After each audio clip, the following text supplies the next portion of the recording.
दिल्ली सरकार के कैबिनेट मंत्री राजेंद्र पाल गौतम जी हमारे साथ हैं इस समय, और देखा जाए 134वां बाबा साहब का जयंती समारोह पूरा विश्व सेलिब्रेट कर रहा है। आप इस समय पार्लियामेंट स्ट्रीट पे हैं और देखा जाए कहीं ना कहीं आप भी बहुत प्रसन्न दिखाई दे रहे हैं आज बाबा साहब की जयंती के मौके पर। हाउ यू फील, पहले तो खुशी जानना चाहूंगा। एक्चुअली हमारे लिए इससे बड़ा कोई त्योहार नहीं हो सकता, क्योंकि हम सब जानते हैं कई हजार साल की गुलामी हमने झेली है मनुस्मृति के चलते।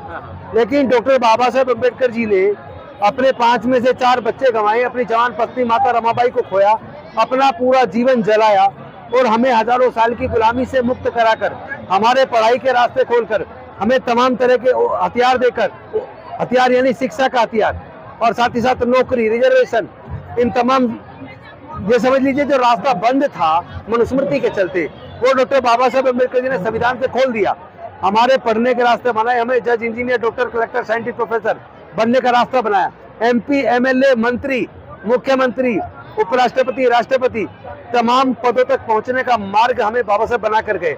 तो जिन डॉक्टर बाबा साहब अम्बेडकर जी ने हमें हजारों साल की गुलामी से मुक्त किया, आज उनकी जयंती पूरी दुनिया बड़े हर्षोल्लास के साथ मना रही है। इसलिए मैं बेहद प्रसन्न हूँ और पूरे देशवासियों को शुभकामनाएं देता हूँ और बोलना चाहता हूँ कि बाबा साहब का एक आह्वान था जो उन्होंने 18 मार्च 1956 को किया था, जो उन्होंने आगरा के अंदर कहा था कि मैं इस कारवां को बड़ी मुसीबतों के साथ यहाँ तक लेकर आया हूँ, अगर इस कारवां को आप आगे न ले जा सको कम से कम रोक के रखना।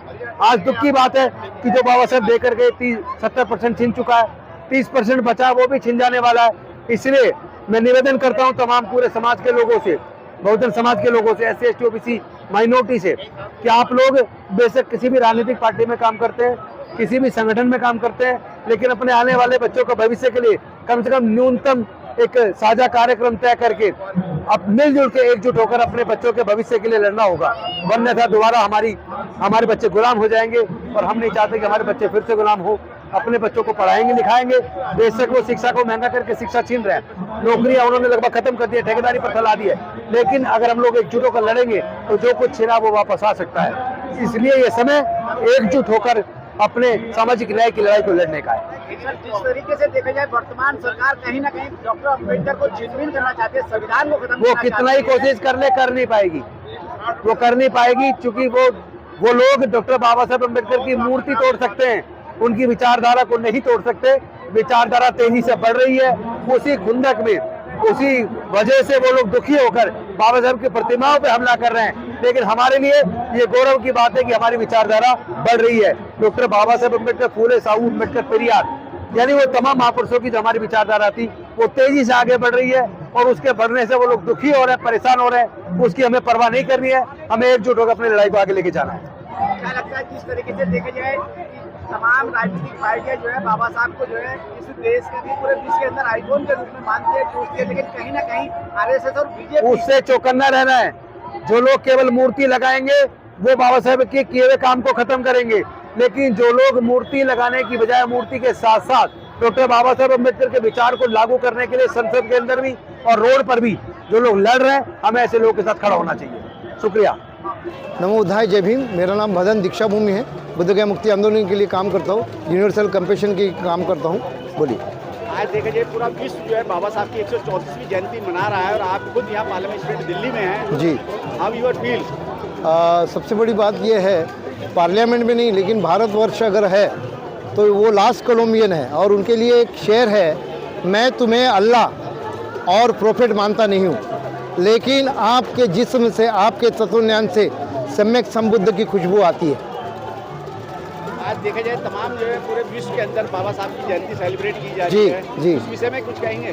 पूरी दुनिया सर, पूरे दुनिया बाबा साहब, अगर बाबा साहब नहीं होते तो पूरी दुनिया में आज लोगों को धर्मनिरपेक्ष, ये सेकुलर जो वर्ड है, ये कॉन्स्टिट्यूशन जो वर्ड है, जो लॉ है, डिसिप्लिन है, वो बाबा साहब ने एक धर्म के लिए नहीं दिया, पूरे दुनिया के कायनात के लिए दिया।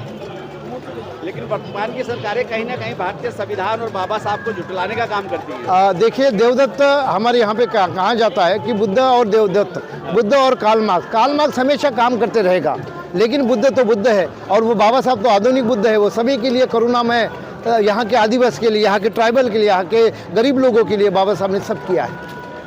अगर कुछ संदेश की बात की जाए, आप खुद एक भिक्षु हैं और भिक्षु जी। जो है कहीं ना कहीं जी, जी। सबका समानता बंधुता की बात करते हैं, तो कुछ संदेश की बात की जाए तो क्या? जी जी, जिनकी लड़ाई, जो भी लड़ाई कर रहे हैं, जो भी पूरे दुनिया में थर्ड वर्ल्ड वॉर चल रहा है, पूरा देश एक में के विरुद्ध में हो रहा है, पूरे घर घर में कि नहीं थर्ड वर्ल्ड वॉर चल रहा है, छोटी छोटी बातों पे बुद्ध की करुणा, बाबा साहब, सम्राट अशोक की करुणा, बाबा साहब की करुणा जो है वो हमने बाबा साहब को पहले सबसे बड़ी बात ये है कि बाबा साहब को समझना चाहिए कि बाबा साहब ने इस देश के लिए क्या किया। वरना लोग सनातनी बन रहे, वो लोग मुसलमान बन रहे, लोग क्रिश्चियन बना रहे, जानबूझ के सबको ये बना रहे, वो बना रहे। वो भैया वो सबसे बड़ी बात है, right to live with dignity, right to worship.